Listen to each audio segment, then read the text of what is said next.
ഈ സിനിമയെ കുറിച്ച് പറയുമ്പോൾ എനിക്ക് ഏറ്റവും പ്രിയപ്പെട്ട രണ്ടാൾക്കാരാണ് രാഹുലും നീതുവും. രാഹുലാണ് ഇതിന്റെ സംവിധായകൻ, നീതു ഇതിന്റെ റൈറ്ററാണ്. കുറെ വർഷങ്ങളായിട്ട് എൻ്റെ കൂടെ ഉള്ള ആൾക്കാരാണ്. നമ്മൾ പല സിനിമകളും ചർച്ച ചെയ്യുകയും എൻ്റെ പല സിനിമകളിലും ഞാൻ ചെയ്യാനിരിക്കുന്ന പല സിനിമകളിലും എൻ്റെ എഴുത്തിലൊക്കെ സഹായിച്ച ആളാണ് നീതു. അപ്പോൾ വർഷങ്ങളായിട്ടുള്ള ബന്ധമാണ്. ഒരു സഹോദരനെ പോലെയാണ് രാഹുലും. നീതു ആയിക്കോട്ടെ ഒരു സഹോദരിയെ പോലെയാണ്. അപ്പൊ അവരുടെ ആദ്യത്തെ സിനിമ എന്ന് പറയുമ്പോൾ എനിക്ക് വളരെ വളരെ വളരെ പ്രിയപ്പെട്ടതാണ്. ഒപ്പം ഇതിൽ അഭിനയിക്കുന്നത് ഈ മോഷൻ പോസ്റ്ററിലൂടെ മനസ്സിലാക്കണം, ഒരു ഹൊറർ ജോണറിൽ പെടുന്നൊരു സിനിമയാണ്. അപ്പം ഹീറോ ഒന്നുമല്ല, പക്ഷേ ഉർവശി ചേച്ചിയും നവ്യയുടെയും കൂടെ ഒരു ചെറിയ വേഷം ഇതിൽ ചെയ്യുന്നു എന്നുള്ളതാണ് ഇതിലെ പ്രധാന കാര്യം. നവ്യ ആണ് ആക്ച്വലി ഇതിനെ ലീഡ് ചെയ്യുന്നത്. അപ്പോൾ നവ്യയിലേക്ക് വരാം. അതൊക്കെ ഒരു മൊമെന്റാണ് എൻ്റെ ജീവിതത്തില്.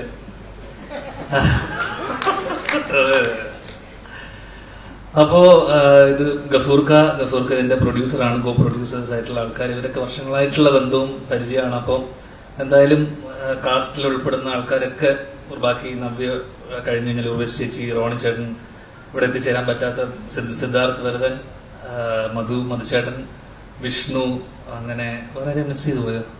ഇല്ല, ഇത്രയും ആൾക്കാർ അത്യാവശ്യം തിരക്കില്ലാത്തൊരു കാസ്റ്റും ക്രൂ ആണ്. ടെക്നീഷ്യന്മാരൊക്കെ എനിക്ക് പരിചയം കുറച്ചുപേര്. ക്യാമറമാനൊക്കെ ചെന്നൈയിൽ നിന്നല്ലേ. അപ്പോ മ്യൂസിക് അരുൺ ഇല്ലേ? അരുൺ ആണ് ഇതിന്റെ മ്യൂസിക്. അപ്പോ എന്തായാലും തിരക്കേടില്ലാത്തൊരു സിനിമയായിരിക്കും എന്ന് വിചാരിക്കുന്നു. എടുത്തു പറയേണ്ട കുറച്ച് ആൾക്കാരുണ്ട്. ഈ നമ്മൾ ക്ഷണിച്ചിട്ട് വന്ന കുറച്ച് ആൾക്കാരുണ്ട്. അതില് അവരോടുള്ള നന്ദി പറച്ചിലാണ് ഇനി അടുത്തുള്ളത്. അതിൽ പ്രധാനമായിട്ട് പറയാനുള്ളത്, കഴിഞ്ഞ ദിവസം ഒരു സിനിമ കാണാനിടയുണ്ടായി. ആ സിനിമയിൽ എനിക്ക് പരിചയമില്ലാത്തതും എനിക്കറിയാത്തതുമായിട്ടുള്ള പല കാര്യങ്ങളും ആ സിനിമയിലൂടെ പഠിക്കാൻ പറ്റി, അറിയാൻ പറ്റി. എന്റെ ദുഃഖത്തിലും സന്തോഷത്തിലൊക്കെ പങ്കുചേർന്ന വർഷങ്ങളായിട്ട് കൂടെയുള്ള ഒരാളാണ്. ആ സിനിമ സ്പാ. അതിനെ അഭിനയിച്ച ആള് മേജർ രവി. പോയോ? എന്നോട് നിർബന്ധിച്ച് കാണാൻ പറഞ്ഞതാണ് കുടുംബത്തോടൊപ്പം. ഞാൻ കുടുംബത്തോടൊപ്പം ഇരുന്ന് ആ പടം കണ്ടു തുടങ്ങി. പിന്നെ നിർബന്ധിച്ചു, ഞാൻ കണ്ടു. അറിയാത്തതും അറിയാൻ പാടില്ലാത്ത പല കാര്യങ്ങളും അതിൽ അറിയാനുണ്ടായിരുന്നു, മനസ്സിലാക്കി.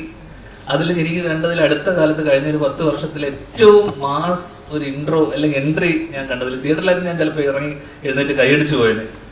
ഇവിടെ മൈനേഴ്സിന് ഇതില്ല എന്ന് പറയുമ്പോൾ ഒരു വെടിശബ്ദത്തോടുകൂടി മേജറങ്ങളുടെ ഒരു എൻട്രി ഉണ്ടായിരുന്നു. അത് ഗംഭീരം എന്നല്ലാതെ എനിക്ക് അതിനപ്പുറമില്ല. നിർബന്ധിച്ച് കാണിപ്പിച്ചുകൊണ്ട് ഞാൻ ഇത് പറഞ്ഞേ പറ്റൂ.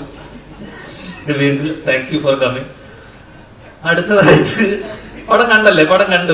ഒരു ഹാപ്പി സന്തോഷമുണ്ട് അവിടെ. ഹാപ്പി എൻഡിങ്, ഒരു സന്തോഷം. പടം കണ്ടു. സ്റ്റീവൻ പടം കണ്ടു. അടുത്തതായിട്ട് എടുത്തു പറയേണ്ട ഒരാള്, 2019 ഞാനും അജുവും വിശാഖും കൂടെ നിർമ്മിച്ച സിനിമ, ഞാൻ ഡയറക്ട് ചെയ്ത ലവ് ആക്ഷൻ ഡ്രാമ ഇറങ്ങൂല എന്നുള്ളൊരു അവസ്ഥ ഉണ്ടായിരുന്നു. എനിക്ക് തോന്നുന്നു ഒരു 2 ദിവസം മുന്നേ വരെ, തലേ ദിവസം വരെ പ്രശ്നമായിരുന്നു അല്ലെ. അങ്ങനെ ഞങ്ങൾ വൈകുന്നേരങ്ങളിൽ പലപ്പോഴും ഒത്തുകൂടാറുള്ള സമയത്ത് ഞങ്ങൾ വളരെ നന്ദിയോടെ സ്മരിക്കുന്ന ഒരാളാണ് സന്ദീപേട്ടൻ. കാരണം അതിന്റെ പ്രശ്നം പറ്റിയെന്ന് വെച്ച് കഴിഞ്ഞാൽ, ആ പടത്തിലൊരു ആനിമൽ സർട്ടിഫിക്കറ്റ്, ഞങ്ങൾ 2-3 പട്ടികളെ ഷോർട്സ് ഇട്ടപ്പോൾ അതില് സർട്ടിഫിക്കറ്റ് വേണമായിരുന്നു ഇതിന് വേണ്ടിയിട്ട്. അത് ഡൽഹിയിൽ പോയിട്ട് വേണം ആ സർട്ടിഫിക്കറ്റ് എടുക്കാൻ. അങ്ങനെ സന്ദീപേട്ടൻ അന്ന് ഇറങ്ങി പുറപ്പെട്ടില്ലായിരുന്നെങ്കിൽ അന്ന് ആ സിനിമ ഇറങ്ങില്ലായിരുന്നു. കാരണം എന്ന് വെച്ച് കഴിഞ്ഞാൽ അന്ന് ഞങ്ങളവിടെ മത്സരിച്ച സിനിമകൾ എന്ന് പറയുന്നത്, ഒന്ന് ലിസ്റ്റിൻ സ്റ്റീഫന്റെ ബ്രദേഴ്സ് ഡേ, മണിം രാജവങ്ങളുടെ ഫൈനൽസ്, പിന്നെ അതോടൊപ്പം തന്നെ ആന്റണി ചേട്ടന്റെ, ലാൽ സാറിന്റെ ഇട്ടിമാണ്. സന്ദീപേട്ടന് ലിസ്റ്റിൻ സ്റ്റീഫനോടുള്ള വെറുപ്പ് കൊണ്ടാണെന്ന് തോന്നുന്നു സന്ദീപേട്ടൻ ഇറങ്ങി പുറപ്പെട്ടു. എന്താണെന്ന് അറിയില്ല. സന്ദീപേട്ടൻ ഡൽഹിയിലേക്ക് പോകുന്നു, ഞങ്ങൾക്ക് വേണ്ടി സർട്ടിഫിക്കറ്റ് ഒപ്പിച്ചു തരുന്നു. ഒരേ കമ്മിറ്റിയിലുള്ള, ഒരേ അസോസിയേഷനിലെ ആൾക്കാർക്കിടയിലുള്ള എന്തോ പ്രശ്നമുണ്ടാവാം. സന്ദീപേട്ടൻ ഞങ്ങൾക്ക് വേണ്ടി അത് ചെയ്തു തന്ന സന്ദീപേട്ടനെ ഈ അവസരത്തിൽ, ഈ വേളയിൽ വളരെ നന്ദിയോടെ സ്മരിക്കുന്നു. അടുത്തതായിട്ട് എടുത്തു പറയേണ്ട ഒരാള് എന്ന് പറയുന്നത് എന്റെ മെന്ററും എന്റെ ജീവിതത്തിൽ ഏറ്റവും എൻ്റെ ഏറ്റവും പ്രിയപ്പെട്ട എൻ്റെ സുഹൃത്ത്, എൻ്റെ പാർട്ട്ണർ, എൻ്റെ വഴികാട്ടി, നിങ്ങൾ തന്നെ, ഇപ്പോഴത്തെ പവർ ഗ്രൂപ്പിന്റെ തലവനുമായ ശ്രീ അജു വർഗീസ്. ഒരുപാട് കാര്യങ്ങൾ പറയണം. അതിൽ പ്രധാനമായിട്ടുള്ള കാര്യം, ഞാൻ കഴിഞ്ഞ ഒരു 2 മാസം പിന്നെ ഈയിടെയായിട്ട് സിനിമ കുറച്ച് കുറയ്ക്കുകയും സ്റ്റേജ് ഷോയിലാണ് ഫോക്കസ് ചെയ്യുന്നത്. സ്റ്റേജ് ഷോ, പരസ്യം, അങ്ങനെയുള്ള പരിപാടികൾ. അങ്ങനെ സ്റ്റേജ് ഷോയില് വേണ്ടിയിട്ട് ഞാൻ ഓസ്ട്രേലിയയിൽ ഇരിക്കെ എനിക്കൊരു ഫോൺ കോൾ വരുന്നു. അതിന് മുന്നേ അതിനിടക്ക് തന്നെ എന്നെ വിളിച്ചിട്ട് ഇങ്ങനെ കുറച്ച് കാര്യങ്ങൾ പറയാറുണ്ട്. അപ്പോൾ എന്നോട് പറഞ്ഞു വിജയ്, തമിഴ്നാടൻ വിജയ് CM ആയപ്പോ ഞാൻ തീരുമാനിച്ചു അടുത്തൊരു 15 വർഷത്തിലേക്ക് CM ആവാം എന്നുള്ളൊരു തീരുമാനം എടുത്തിരിക്കുകയാണ്. എന്നെ അജു വിളിച്ചു പറയുന്നത്, നീ ആദ്യം CM ആവണ്ട, അതിനു മുന്നേ ഇതൊക്കെ പറഞ്ഞതല്ലേ, നീ CM ആവണ്ട, അതിനു മുന്നേ അതിന്റെ ഒരു ബേബി സ്റ്റെപ്പ് എന്നുള്ള രീതിയിൽ ആദ്യം അമ്മയുടെ പ്രസിഡന്റ് ആവാം നമുക്ക്. അമ്മയുടെ പ്രസിഡന്റ് ആയതിനു ശേഷം നമുക്ക് 15 വർഷത്തിനുള്ളിൽ നമുക്ക് ചാരിറ്റി ഒക്കെ ചെയ്യണം, ആൾക്കാരെ പറ്റിക്കാൻ, കണ്ണിൽ പൊടിയിടാൻ ചാരിറ്റി ഒക്കെ ചെയ്ത് വിജയ് ചെയ്ത പോലെ. എന്നിട്ട് നമുക്ക് പതിയെ CM ആവാം. ആദ്യം അമ്മയുടെ പ്രസിഡന്റ് ആയതിനു ശേഷം CM ആവാം. ഓസ്ട്രേലിയയിൽ ഇരിക്കുന്നു. അപ്പൊ നാട്ടിൽ ഇങ്ങനത്തെ വാർത്തകൾ വരുന്നു, ഞാൻ അമ്മയുടെ ഇതിലേക്ക് വരുന്നു എന്നൊക്കെ. അങ്ങനെ ഇടക്ക് കുറച്ച് പേരിനെ, കുറെ അമ്മമാരും അതിനിടയിലുള്ള അവിടുത്തെ കുറെ ആൾക്കാരൊക്കെ എന്നെ വിളിച്ച് അജു പറഞ്ഞതിന്റെ, അജുവിന്റെ പവർ ഗ്രൂപ്പുകാരൊക്കെ ചേർന്ന് എന്നെ പ്രസിഡന്റ് ആക്കാനുള്ള വലിയൊരു പോരാട്ടം നടക്കുന്നതിനിടയിൽ ഞാൻ അയർലൻഡിൽ അടുത്ത ലാലേട്ടൻ ഒരു ഷോവിന് വേണ്ടി നിൽക്കുമ്പോൾ ഞാൻ പിന്നീട് കാണുന്ന വാർത്ത, ഞാൻ ഓൾറെഡി പ്രസിഡന്റ് ആവാൻ സന്നദ്ധത കാണിച്ചു എന്നൊക്കെ പറഞ്ഞുകൊണ്ടുള്ള വാർത്തകൾ വരുന്നു. ഈ പവർ ഗ്രൂപ്പ് എന്ന് പറഞ്ഞാൽ ദിലീപേട്ട നിങ്ങളല്ല, അത് അജു വർഗീസ് ആണ്. നിങ്ങൾ ഈ പവർ ഗ്രൂപ്പ് അവിടെ ഇരുന്നു, അത് അജു വർഗീസ് ആണെന്നുള്ളത് മനസ്സിലാക്കുക. റോണി ചേട്ടൻ ഇവിടുത്തെ എക്സിക്യൂട്ടീവ് കമ്മിറ്റി ബിനാമിയോ നിങ്ങളുടെ ബിനാമിയാണോ? റോണി ചേട്ടൻ ഇപ്പോഴും ഒരു S എന്നുള്ളൊരു ഷർട്ട് ഇട്ടിട്ടാണ് വന്നത്. അത് സൂപ്പർമാൻ അല്ല, അത് ശ്വേത ചേച്ചിയാണ്. ശ്വേത ചേച്ചി വേറെ ഏതൊക്കെ അക്ഷരമുണ്ട് നിങ്ങൾക്ക്? ഇപ്പോഴും എക്സിക്യൂട്ടീവ് കമ്മിറ്റിയിൽ ഇത്രയും സ്ട്രോങ് ആയിട്ട് നിൽക്കുന്ന ഒരാള്, ശ്വേത ചേച്ചിക്ക് ഇത്രയും സപ്പോർട്ട് കാണിച്ചുകൊണ്ട് ഇവിടെ വരെ. അതുകൊണ്ട് പക്ഷെ ഞാൻ പറയാണ്, അതിനിടയിൽ പല ചർച്ചകൾക്കൊടുവിൽ അജു എന്നോട് പറഞ്ഞു, എടാ അമ്മയിലേക്ക് നീ വരണ്ട, അത് ഇവിടെ കുറെ പ്രശ്നങ്ങളാണ്. കഴിഞ്ഞ ദിവസം ജനറൽ ബോഡിയിൽ ഞാൻ പോയപ്പോൾ അവിടെ കുറെ പ്രശ്നങ്ങളെ കണ്ടു. അതിനിടയിൽ പുള്ളിയുടെ ഒരു പ്രസംഗം ഉണ്ടായിരുന്നു അവിടെ. ആ പ്രസംഗത്തിനെ കുറിച്ച് പുള്ളി എന്റെ അടുത്ത് വളരെ വാദവരാതെ, എന്റെ പ്രസംഗം വളരെ ഗംഭീരമായിരുന്നു എന്ന് പറയുകയും അതിനെക്കുറിച്ച് പലരും അഭിപ്രായം പറഞ്ഞ വോയിസ് നോട്ടുകൾ എനിക്ക് അയക്കുകയും ഈ ജനറൽ ബോഡിയിൽ അദ്ദേഹം സംസാരിച്ച കാര്യങ്ങളെ വളരെ ശക്തമായ ഇംഗ്ലീഷിലുള്ള ഒരു പ്രസംഗമായിരുന്നു, അത് പറ്റിയിട്ടുള്ള വോയിസ് നോട്ടുകൾ എനിക്ക് അയക്കുകയും ചെയ്തുകൊണ്ട് എന്നോട് പറഞ്ഞു, നീ പ്രസിഡന്റ് ആവണ്ട, ഇനി അത് വേണ്ട, CM ആവണ്ട, ഗവർണർ ആവാം. ഗവർണർ വലിയ പണിയൊന്നുമില്ല. ഇതറിഞ്ഞ ഗവർണർ കഴിഞ്ഞ ദിവസം ഒരു ഇന്റർവ്യൂവിന്റെ ഇല്ല വിവരക്കേടിനെ അറസ്റ്റ് ചെയ്യാനുള്ള വകുപ്പില്ല, ആ വകുപ്പില്ല, ഒരിക്കലും അറസ്റ്റ് ചെയ്യില്ല. നമ്മൾ അറസ്റ്റ് ചെയ്ത് അപ്പൊ തന്നെ ഇറക്കിക്കൊണ്ടിരും. ഇല്ല, ദിലീപേട്ടൻ നമ്മൾ ഇറക്കും.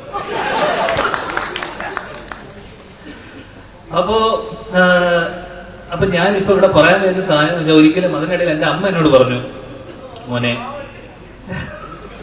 നീ അമ്മയുടെ പ്രസിഡന്റ് ആവാൻ പോകുവാണെന്ന് കേട്ടു മോനെ, അത് ഒരിക്കലും പാടില്ല, അച്ഛനൊരിക്കലും ആവാതെ എന്നതിന്റെ കാരണം, നമ്മൾ സ്ട്രെയിറ്റ് ഫോർവേഡ് ആയിട്ടുള്ള ആൾക്കാർക്ക് അച്ഛനെ പോലുള്ള ആൾക്കാർ, എന്നെ പോലുള്ള ആൾക്കാർക്ക് അത് പറ്റില്ല. നമ്മൾ ചില കാര്യങ്ങൾ കണ്ണടക്കേണ്ടി വരുന്നു. എനിക്കത് മനസ്സിലായില്ല. പക്ഷെ CM ആയി എവിടെയും ഒതുങ്ങിക്കൂടാതിരുന്ന് ആഗ്രഹിച്ച എന്നെ അമ്മയുടെ പ്രസിഡന്റ് ആക്കി തീരൂ എന്നടങ്ങിയ വാശിയുള്ള എന്റെ മെന്ററിനെ ഈ വേദിയിലേക്ക് ഞാൻ വീണ്ടും സ്വാഗതം ചെയ്യുന്നു. അതോടൊപ്പം തന്നെ ഒരിക്കലും ആവാൻ പാടില്ലാത്ത, ഞാൻ ആഗ്രഹിക്കാത്ത അമ്മയുടെ പ്രസിഡന്റ് സ്ഥാനം ഞാൻ ഇവിടെ രാജിവെച്ചു. ഇനി ചിലപ്പോൾ തിരിച്ചു വന്നാലും വരും.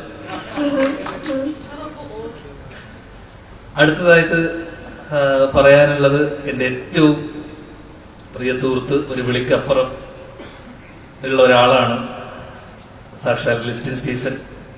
കഴിഞ്ഞ ദിവസം ഒരു റിവ്യൂവർ എന്നെ കുറിച്ച്, റിവ്യൂവർ എല്ലാവർക്കും അറിയാം, അശ്വന്ത്, എന്നെ കുറിച്ച് പറഞ്ഞ കുറച്ച് കാര്യങ്ങളായിട്ട് എന്നെ രാവിലെ, ഉച്ചയ്ക്ക്, വൈകുന്നേരം അങ്ങനെ 3 തവണ വിളിച്ചു. ലിസ്റ്റിൻ സ്റ്റീഫൻ വിളിക്കണമെങ്കിൽ എന്തോ ഒരു കാര്യമുണ്ടല്ലോ എന്നറിഞ്ഞ് ഞാൻ ഫോൺ എടുത്ത്, അളിയനെ കുറിച്ച് ഒരാൾ നല്ലത് പറഞ്ഞു എന്ന് പറഞ്ഞ സന്തോഷത്തിൽ അദ്ദേഹം ആനന്ദാശ്രുവഴി പൊഴിച്ചു. കാരണം ഒരു പൊട്ടനെ പറ്റി വേറെ ഏതോ ഒരു മരപ്പൊട്ടൻ പറയുകയാണെന്നുള്ള സന്തോഷമായിരുന്നു ലിസ്റ്റിൻ സ്റ്റീഫന്റെ ഉള്ളിൽ എന്ന് എനിക്കത് മനസ്സിലാക്കാനുള്ള ബുദ്ധി എനിക്കുണ്ട്. ഈയിടെയായിട്ട് അദ്ദേഹം സിനിമ, അപ്പൊ ഞാൻ ചോദിച്ചു, അളിയൻ സിനിമയൊന്നും പ്രൊഡക്ഷൻ ഒന്നും ചെയ്യുന്നില്ലേ എന്ന് ചോദിച്ചപ്പോൾ ഇല്ല, ഞാനൊരു ചെറിയ ബ്രേക്ക് എടുത്തിരിക്കുകയാണ് അളിയൻ, ഞാൻ ഇപ്പൊ അടുത്ത കാലത്ത് തിയേറ്റർ വ്യവസായത്തിലേക്ക് പുള്ളി ഫോക്കസ് ചെയ്യുകയാണെന്നുള്ള കാര്യം ഞാൻ പിന്നീട് അറിഞ്ഞു അതിനുശേഷം. പക്ഷെ എനിക്ക് പറയാനുള്ള കാര്യം അത് വലിയൊരു മണ്ടത്തരമാണെന്ന് എനിക്ക് തോന്നുന്നു. കാരണം എല്ലാ വർഷവും ഇപ്പൊ സിനിമയുടെ എണ്ണം കുറഞ്ഞു, എല്ലാ വർഷവും 5ഉം 10ഉം സിനിമ എഴുതുന്ന ലിസ്റ്റിൻ സ്റ്റീഫന്റെ സിനിമകളാണ് അദ്ദേഹത്തിന്റെ തിയേറ്ററിൽ തന്നെ ഓടിച്ച് കളിച്ചുകൊണ്ടിരുന്നത്. ഇപ്പൊ സിനിമ ഇല്ലാത്തതുകൊണ്ട് തിയേറ്റർ വ്യവസായത്തിന് കേടുപാട് പറ്റിയിട്ടുണ്ട് പറഞ്ഞു. അതുകൊണ്ട് തന്നെ നിങ്ങൾ വീണ്ടും മകനെ മടങ്ങി വരൂ, പ്രൊഡക്ഷനിലേക്ക് തിരിച്ചു വരൂ, നിങ്ങളുടെ സിനിമകൾ നിങ്ങൾ തന്നെ തിയേറ്ററിലേക്ക് ഓടിക്കൂ എന്നുള്ള അഭ്യർത്ഥനയും കൊണ്ട് ലിസ്റ്റിൻ സ്റ്റീഫനെയും ഈ പരിപാടിയിലേക്ക് സ്വാഗതം ചെയ്യുന്നു. അടുത്തതായിട്ട് last but the not the least എന്ന് പറഞ്ഞ പോലെ 2 പേരുണ്ട്. അവരില്ല 2 പേരെ കുറിച്ച് പറഞ്ഞേ പറ്റുള്ളൂ. ദിലീപേട്ടനും നവ്യയും. അതില് പ്രധാനമായിട്ടും ദിലീപേട്ടൻ ഒന്നുമില്ല, അച്ഛൻ പോയതിനു ശേഷം സ്വാഭാവികമായിട്ടും ഞങ്ങളൊരു കഴിഞ്ഞ വർഷം പ്രിൻസ് ആൻഡ് ഫാമിലിയാണ് അവസാനം ഓടി പടം, ഓർമ്മയിൽ എന്നും ഉണ്ടാവും. അപ്പോ ആ സിനിമയ്ക്ക് ശേഷം ചിലപ്പോൾ പല ബന്ധങ്ങളും സിനിമ കഴിയുന്നതോടുകൂടി അത് പലപ്പോഴും ഇല്ലാതാവും. ആ സിനിമ കഴിഞ്ഞതിന് ശേഷം എനിക്ക് തോന്നുന്നു കഴിഞ്ഞ ഒരു വർഷത്തിനിടയിൽ അച്ഛൻ പോയതിനു ശേഷം ആയിക്കോട്ടെ പലരും വിളിക്കാറുണ്ട്, ചിലര് കാണണമെന്ന് പറയാറുണ്ട്. പക്ഷെ എല്ലാ മാസത്തിലും അല്ലെങ്കിൽ 2 ആഴ്ച കൂടുമ്പോൾ ദിലീപേട്ടന്റെ ഒരു ഫോൺ വിളി ഉണ്ടാവും. എല്ലാം ഓക്കെ അല്ലേ, ഇതല്ലേ എന്ന് പറഞ്ഞൊരു ഫോൺ വിളി ഉണ്ടാവും. അതിനിടയിൽ അടുത്ത കാലത്ത് എനിക്ക് തോന്നുന്നു അന്ന് പോയി അച്ഛന്റെ മരണസമയത്ത് വന്ന പലരും തന്നെ പിന്നീട് വീട്ടിലേക്ക് വരികയോ അല്ലെങ്കിൽ കാണാൻ വരികയോ ഒന്നും ഉണ്ടായിട്ടില്ല. അതില് എപ്പോഴും വിളിച്ച് അമ്മ ഓക്കെ അല്ലേ അല്ലെങ്കിൽ നീ ഓക്കെ അല്ലേ എന്ന് വിളിച്ച് ചോദിക്കുന്ന ഒരാളാണ്. അതിൽ ഇപ്പൊ അടുത്ത് എനിക്ക് തോന്നുന്നു കഴിഞ്ഞ 2 ആഴ്ച മുന്നേ വിളിച്ചിട്ട് പറഞ്ഞു ഞാൻ അങ്ങോട്ട് വരുന്നുണ്ട്. 3-4 തവണ വിളിച്ചു, ഞാൻ ഫോൺ എടുത്തില്ല. എന്നോട് പറഞ്ഞു എനിക്ക് അമ്മയെ ഒന്ന് കാണണം, ചേച്ചിയും കുട്ടി ഞാൻ അങ്ങോട്ട് കാവ്യനെയും കുട്ടി വരുന്നുണ്ട്, നീ അവിടെ ഉണ്ടോ എന്ന് വെച്ചിട്ട്. അപ്പൊ ഇപ്പോഴും അച്ഛൻ പോയതിനു ശേഷവും അമ്മയെ കാണാൻ വേണ്ടി അദ്ദേഹം വരാനിരുന്നാണ്, ഞാൻ കാരണം അത് മുടങ്ങിപ്പോയി. അപ്പൊ ഇപ്പോഴും ആ കരുതലും സ്നേഹവും ഉണ്ട്, അതെപ്പോഴും ഉണ്ടാവണേ എന്നുള്ളൊരു ഇത് മാത്രമേ ഉള്ളൂ. ഒരുപാട് സന്തോഷം. ഇങ്ങോട്ട് ഞാൻ വിളിച്ചപ്പോൾ, ഞാൻ ഇന്നലെ ഞാനാണ് വിളിച്ചതിന് ഒരുപാട് വിളിച്ചപ്പോൾ തന്നെ ഓടി വന്നതിന് ഒരുപാട് സന്തോഷവും നന്ദി അറിയിച്ചു കൊടുക്കുന്നു. ലാസ്റ്റ് വീണ്ടും നവ്യയിലേക്ക് പറയുമ്പോൾ ദൈവം ചില ആഗ്രഹങ്ങൾ അവസാനത്തേക്ക് ചിലപ്പോ മാറ്റിവെക്കുന്നു പറഞ്ഞ പോലെ നവ്യ എനിക്ക് തോന്നുന്നു ഞാൻ ഏതോ എന്റെ ഇന്റർവ്യൂ ജീവിതം തുടങ്ങിയ കാലം മുഴുവൻ തുടങ്ങുന്നത് ആ ഒരു ഇതിലാണ്, നവ്യയോടുള്ള ഇഷ്ടം പറഞ്ഞുകൊണ്ട്. അങ്ങനെ എനിക്ക് തോന്നുന്നു അതിനുശേഷം നവ്യ കല്യാണം കഴിച്ചു. നവ്യക്ക് ഇപ്പോൾ കല്യാണം കഴിക്കാനുള്ള മകനായി എന്നിട്ടാണ് ഞങ്ങൾ അവസാനം ഒരുമിക്കുന്നത്. എന്നാൽ പോലും ഞാൻ പറയുന്നു, ഞാൻ CM ആയി സത്യപ്രതിജ്ഞ ചെയ്യുന്ന ദിവസം സാരി എടുത്ത് ആ ഫ്രണ്ട് റോഡിൽ കണ്ണു നിറഞ്ഞുകൊണ്ട് നവ്യ ഉണ്ടാവും. അമ്മയുടെ പ്രസിഡന്റ് ആകുമ്പോഴല്ല, CM ആകുമ്പോൾ വന്നാൽ മതി. കണ്ണു നനച്ചുകൊണ്ട് നവ്യ ഉണ്ടാവും എന്നുള്ള എല്ലാ പ്രതീക്ഷയോടെ ഞാൻ നിർത്തുന്നു. നന്ദി, നമസ്കാരം. കൂടുതൽ വാർത്തകൾക്ക് News 18 Keralam YouTube channel subscribe ചെയ്യുക.